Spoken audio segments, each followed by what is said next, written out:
As a part of Ladakh Festival 2023, wild life conservation and birds club of Ladakh की तरफ से यहाँ पर एक एग्जीबिशन का आयोजित किया गया है। और मैं थोड़ा सा बता दूं, wild life conservation birds club एक संस्था है जो कि वाइल्ड लाइफ और बर्ड्स की संरक्षण के लिए काम करता है। और इसी विषय में हमारे साथ बात करने के लिए जुड़े हैं president wild life conservation birds club of Ladakh.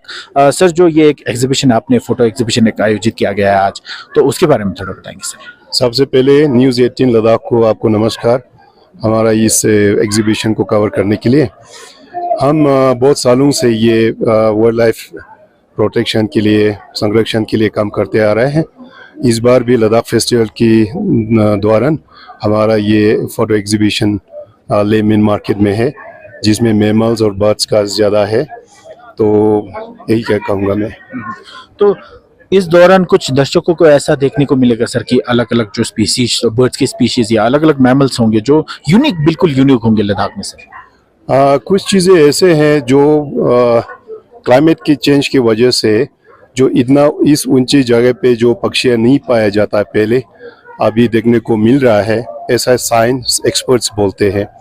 For example हमारे सामने ये है जो स्लेटी हेडेड पैराकीट, जो तोते के नाम से हमें हिंदुस्तान में जाना जाता है, और प्लेन में हमारा हिंदुस्तान में ये ज़्यादा पाया जाता है। मगर लद्दाख जैसे ऊंची जगह, ठंड जगह पे ये कभी कभी पाना ये क्लाइमेट का कोई एक साइन भी हो सकता है, क्योंकि जो गर्मी ज़्यादा यहाँ होता है तो पक्षियाँ एक क्लाइमेट इंडिकेटर भी माना जाता है। तो पक्षियाँ आस्ते आस्ते ऊंची जगह पे पहुँचना शुरू हो रहा है, ये साइंस कहता है, एक्सपर्ट्स कहता है, तो हमें भी देखने को मिल रहा है। ये कब पता चला और कौन सी ईयर में पता चला होगा सर कि ये पैरट पीक हमारे लद्दाख में आ रहे हैं? ये है ठीक से में हमारा एक मेंबर ने नोटिस किया, तो ये 2020-21 का उस सीजन में था जब पेंडेमिक ख़त्म हो गया था, तब बीच में तो 2 किस्म की तोते लद्दाख में पाया गया, एक ये और एक दूसरा भी तोते जो नॉर्मली प्लेन में पाया जाता है। और इस तरह की कुछ यूनिकनेस जो मैमल्स होंगे सर या कुछ बर्ड स्पीशीज होंगे जो अभी लद्दाख में पाया जा रहे हैं, जो रिसेंटली पाया गया हो सर? एक चीज़ तो मैं कहूँगा, जैसे कि पक्षी के बीच में आपको ये भी मिलेगा, लद्दाखी में इसको हम बोलते छनबी बेट।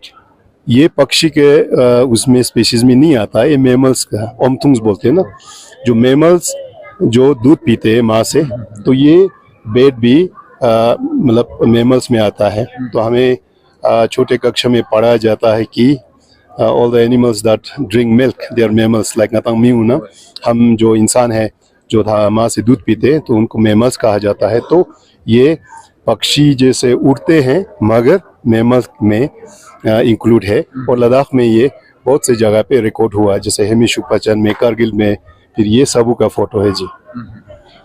और कुछ इस तरह की हमें हमारे दर्शकों के लिए दिखाएंगे सर कुछ और एक चीज़ है, एक ये है जो पालासिस केट, हमारे लद्दाखी में इसको टक्शन या रिबिलिक बोलते हैं। तो इस मैमल्स की वजह से लद्दाख खासकर हानले बहुत पॉपुलर हुआ है, क्योंकि हानले में ये जो पालासिस केट का फैमिलीज 2-3 देखा गया है। और पेंडेमिक के बाद पिछले साल 2022 और इस साल 2023 में इसका जनसंख्या या संख्या नंबर्स बहुत हाई विजिबिलिटी, मतलब लोगों को देखने को मिला है। तो ये मैं कहूँगा लद्दाख में 3 किस्म के कैट्स, जो बिल्ली के जो स्पीसीज होते हैं, पाया जाता है। इसमें से सबसे छोटा ये पालासिस कैट है, और उससे सबसे बड़ा हम स्टेट एनिमल जो स्नो लेपर्ड, बर्फ का तेंदुआ भी बोलते हैं। और बीच में एक है यूरेशियन लिंक्स करके, जिसको हम ई के नाम से जानते हैं। तो कुछ साथ ही साथ ऐसा कुछ स्पीसीज या कुछ ऐसा मैमल्स भी होंगे सर कुछ हाल ही दिनों में बिल्कुल ही कम देखा गया हो? एक तो ये है, दूसरे उस जगह पे मैं आप बाद में दिखाऊंगा कि एक स्पीसीज जो हमने 4-5 दिन पहले रिकॉर्ड किए हैं, कॉमन क्विल कहते हैं। तो लद्दाख में 1960 या 60 से पहले इसका कोई एक रिकॉर्ड लद्दाख में है करके एक रिकॉर्ड है, स्टडीज़ रिसर्च पेपर्स में है। बट उसके बाद में हमें हनले में एक बार और पेंगोंग से आगे जाके जो मेरठ से आगे है ना, वहाँ पे एक बार मिले थे। तो परसों 3-4 दिन पहले हमने उसका फ़ोटो खींचा है कॉमन क्विल का। बाद में आप उसको बिल्कुल दिखाइए, ये बहुत रेयर स्पीसीज़ है, खासकर लद्दाख के लिए। जी जी जी। और मैं ये भी बोलना चाहूँगा, बिकॉज ऑफ हमारा बॉर्डर की वजह से जो वाइल्ड याक डोंग बोलते हैं हम लोकली है ना, ये तो याक ही है, मगर वाइल्ड याक जो याक से 1/3 बड़ा साइज में होता है, ये भी हमारा ईस्टर्न लद्दाख चाइनीज़ बॉर्डर के एरियाज में पाया जाता है। तो ये भी एक रेयर फोटोग्राफी है, क्योंकि अभी हमें अलाउड नहीं, रिस्ट्रिक्टेड एरिया है। तो पहले तो ये है ना पेंगोंग तक बहुत सी जगह पे पाया जाता था। अभी आस्ते आस्ते इनका जो हैबिटेट है ना स्क्वीज हो गया, उनका जगह कम होते जा रहा है। मैं इस बीच में ये भी कहना चाहूँगा, ह्यूमन इंटरवेंशन या हमारा इंसान का लाइफस्टाइल की वजह से construction of road, tourism, military areas, reason बहुत सी, और फेरल डॉग या कुत्ते की वजह से तो वाइल्ड लाइफ एरियाज़ का बहुत असर पड़ता है। उनका जो अपना हैबिटेट, उनका जगह है ना, छोटे से छोटा होते जा रहा है। तो ये विजिबल हर जगह पे है और लद्दाख में भी है। तो मेरा मैसेज यही रहेगा दर्शकों को कि जितना हो सके वाइल्ड लाइफ को भी अपना पार्ट मान के चलिए। जब भी हम वाइल्ड लाइफ का एरियाज में जाते हैं तो हम ये सोचते हैं कि हम ये अपना जगह है, हम फेंसिंग कर लेते हैं, हम रोड कर लेते हैं। ये नहीं सोचते कि ये जगह किसी और का, जो वाइल्ड लाइफ को उनका हमेशा रहा है हमसे पहले। तो उस चीज़ को हमें रिस्ट्रिक्ट करना होगा, या सोच समझ के कोई कंस्ट्रक्शन या कोई डेवलपमेंट कम करने से ना, एक्सपर्ट्स को पूछ के करने से बहुत बढ़िया रहेगा। तो दूसरा ये भी देखा गया कि कुछ लोगों का ये भी आदत है कि जैसे कुछ वाइल्ड लाइफ दिखे उसको फीडिंग करने का। सर जी, उस पे क्या कहेंगे सर? बिल्कुल आपने सही विषय पकड़ा है। जैसे पेंगोंग लद्दाख का टूरिस्ट डेस्टिनेशन बहुत पॉपुलर एक में से है। तो वहाँ पहुँचते पहुँचते एक जगह है जहाँ पे मार्मोट को फीडिंग किया जाता है। So this is not at all required, ज़रूरत भी नहीं है, ये करना भी नहीं चाहिए। वाइल्ड लाइफ एक्ट के हिसाब से इसको फाइन होगा, उनको पेनल्टी लगेगा। तो हमने बाकी NGOs बहुत से लोगों ने कोशिश किया, वाइल्ड लाइफ डिपार्टमेंट ने भी कोशिश किया, अभी कंट्रोल में नहीं हो रहा है।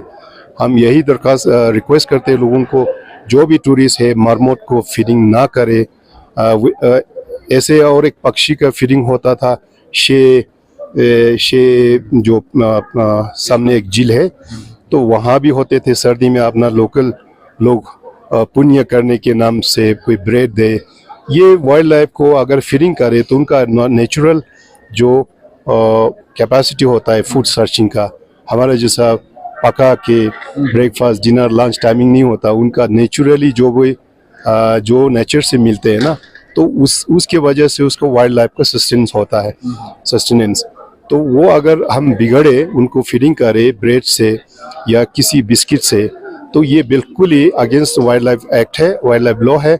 हम वाइल्ड लाइफ डिपार्टमेंट को भी रिक्वेस्ट करके, जो पेंगोंग जाते समय या नुब्रा जाते समय एक रेड फॉक्स का फीडिंग का हमें 2-3 साल पहले रेगुलरली खबर आया है, तो ये लोगों को रिक्वेस्ट करता हूँ कि ये मत कीजिए, ये हम गलत कर रहा है, ये समझना होगा जी।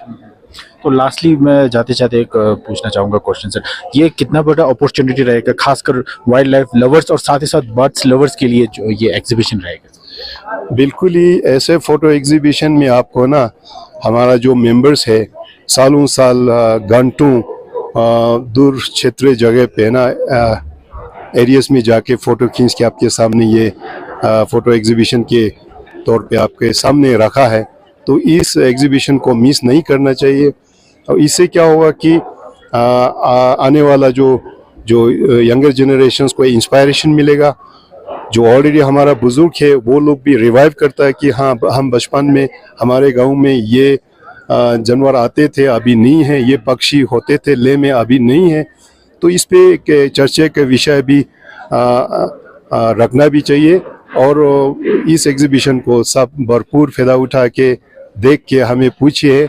और हमारा मेंबर्स जो है ना, जो ये फोटोग्राफ्स सालों साल मेहनत करके ठंड में गर्मी में दूर जाके कभी रात कभी शाम होके ना ऐसे करके ये आपके सामने रखा है, इसका फ़ायदा उठाना चाहिए सबको। शुक्रिया सर, शुक्रिया। तो ये थे अभी हमारे साथ बातचीत करते हुए president wild life conservation birds club of Ladakh Lobsang Vijeta sir, जो एग्जीबिशन के बारे में बात कर रहे थे। तो मैं एक बार अपने कैमरामैन से फिर से रिक्वेस्ट करूंगा कि यहाँ का एक दृश्य दिखा दे अपने दर्शकों के लिए छोटा सा।